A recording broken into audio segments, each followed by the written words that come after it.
Party 2010 Malappuram ജില്ല വിഭജിച്ച് തിരൂർ ജില്ല രൂപീകരിക്കണം എന്നൊരാവശ്യം കേരള ഗവൺമെന്റിന്റെ മുന്നിൽ ഉന്നയിക്കുകയുണ്ടായി. പുതിയ ജില്ല രൂപീകരിക്കാൻ വികസനപരമായ ആവശ്യങ്ങൾക്കും ഭരണപരമായ സൗകര്യത്തിനും പുതിയ ജില്ല രൂപീകരിക്കാറുണ്ട്. കേരളത്തിലെ 1984 കാസർഗോഡ് ജില്ല രൂപീകരിച്ചതിനു ശേഷം പുതിയൊരു ജില്ല രൂപീകരിക്കാൻ ഉണ്ടായിട്ടില്ല. അതിന്റെ അടിസ്ഥാനത്തിൽ മലപ്പുറം ജില്ല ഏകദേശം 50 ലക്ഷത്തോളം 1.5 കോടിയോളം ജനങ്ങൾ തിങ്ങി താമസിക്കുന്ന മലപ്പുറം ജില്ലയിൽ വികസനപരമായ കാര്യങ്ങളിൽ വിവേചനം നിലനിൽക്കുന്നതോടൊപ്പം തന്നെ ജനസംഖ്യാനുപാതികമായിട്ടുള്ള വികസനം താഴെക്കടയിൽ എത്തുന്നില്ല എന്നതിന്റെ അടിസ്ഥാനത്തിൽ മലപ്പുറം ജില്ലയിലെ വികസന കുതിപ്പിന് അനിവാര്യമായിട്ടുള്ളത് ജില്ല വിഭജിക്കുക എന്നുള്ള ഒരു ആവശ്യമാണെന്നുള്ള ഞങ്ങൾ കേരള സമൂഹത്തിന്റെ മുന്നിൽ അധികാരികളുടെ മുന്നിൽ ഉന്നയിക്കുകയുണ്ടായി.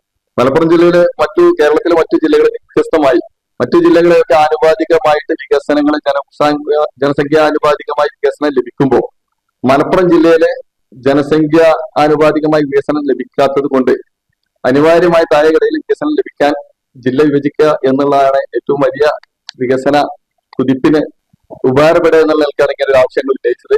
കഴിഞ്ഞ 2010 മുതൽ 15 വർഷത്തോളം ഈ ആവശ്യം ഉന്നയിച്ചത് ഇതുവരെ അധികാരികളെ ചെവി കൊടുക്കാനോ അതിന് ഒരു നടപടിക്രമങ്ങളുമായി മുന്നോട്ട് പോകാത്ത അടിസ്ഥാനത്തിൽ ഒരു തുടർ സമര പരിപാടിയുമായിട്ട് ഞങ്ങൾ പാർട്ടി മുന്നോട്ട് വരികയാണ്. പുതിയ ഗവൺമെന്റ് ഒക്കെ വന്ന സ്ഥിതിക്ക് അന്ന് ഞങ്ങൾ ഉന്നയിച്ച ആവശ്യം അന്ന് പരിഹാസ രൂപേണ ഇതിനെ വിമർശിച്ച രാഷ്ട്രീയ പാർട്ടികളും അധികാരികളും ഒക്കെ ഇന്ന് അത് ഏറ്റെടുത്ത് അത് ആവശ്യമായിട്ട് അംഗീകരിക്കുന്ന തരത്തിലേക്ക് എത്തിയിട്ടുണ്ട്.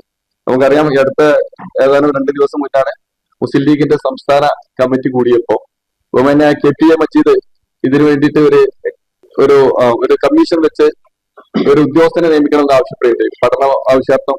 പക്ഷെ ഞങ്ങള് പറയുന്ന ജില്ലയുടെ പിന്നോക്കാവസ്ഥയെ കുറിച്ച് വളരെയേറെ പഠനപരമായ കാര്യങ്ങൾ ഇവിടെ ലഭ്യമാണെന്നിരിക്കെ ഇനിയും പഠനത്തിന് പഠിക്കാൻ വേണ്ടി കമ്മീഷൻ നിശ്ചയിച്ചുകൊണ്ട് ഇത് നീട്ടിക്കൊണ്ടുപോകാൻ സമ്മതിക്കില്ല എന്നാണ് നമുക്ക് പറയാനുള്ളത്. ഇത് ഇവിടെ അധികാരികൾ, ഉത്തരവാദപ്പെട്ട ഗവൺമെന്റ് ഉദ്യോഗസ്ഥങ്ങൾ, നമുക്കറിയാം തിരൂരിലുള്ള സബ് കളക്ടർ ദിലീപ് അടക്കമുള്ള ആളുകൾ, മുൻ കലക്ടർ അടക്കമുള്ള ആളുകൾ ഇത് ഏറ്റെടുത്തിട്ട് ജില്ല വിഭജിക്കണമെന്ന ആവശ്യം ഉന്നയിക്കുകയുണ്ടായി. അപ്പൊ ജില്ലാ വിഭജനം വളരെ അനിവാര്യമായ സംഗതിയാണെന്ന് എല്ലാവർക്കും ബോധ്യമായിരിക്കെ ഇനിയും അത് വൈകിക്കുന്നത് നീതിരഹിതമാണ് എന്നാണ് പാർട്ടിക്ക് പറയാനുള്ളത്. അതുകൊണ്ട് 6 മാസം നീണ്ടു നിൽക്കുന്ന ഒരു തുടർ സമര പരിപാടികളുമായി CPI മുന്നോട്ട് പോകാൻ തീരുമാനിച്ചിട്ടുണ്ട്. അതിന്റെ ഭാഗമായി ഹൗസ് ക്യാമ്പയിന്, ധർണകള്, മാർച്ചുകള്, സെക്രട്ടേറിയറ്റ് മാർച്ചുകൾ അടക്കമുള്ള കാര്യങ്ങളുമായി മുന്നോട്ട് പോകാൻ പാർട്ടി തീരുമാനിച്ചിട്ടുണ്ട്.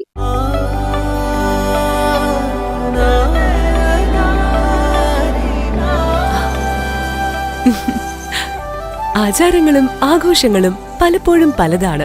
അതുപോലെ തന്നെയാണ് നമ്മൾ അണിയുന്ന ആഭരണങ്ങളും.